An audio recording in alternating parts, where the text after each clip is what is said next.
You are looking at Julian's pronunciation guide, where we look at how to pronounce better some of the most mispronounced words in the world, like this other curious word. But how do you say what you're looking for today?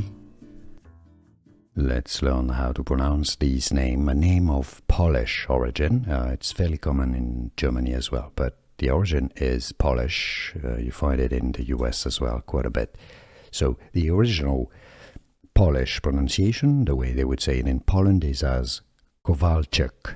Kowalczyk, with the W pronounced like a V, okay? Kowalczyk. But in the US, many pronounce it as Kowalczyk as well, or many say it also as Kowalczyk, okay?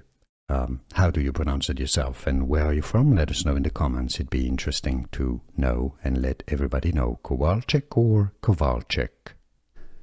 Here are more videos on how to pronounce more confusing words and names too many mispronounced. Like this video if you found it useful. I appreciate your support. I'll see you soon, and thanks for watching.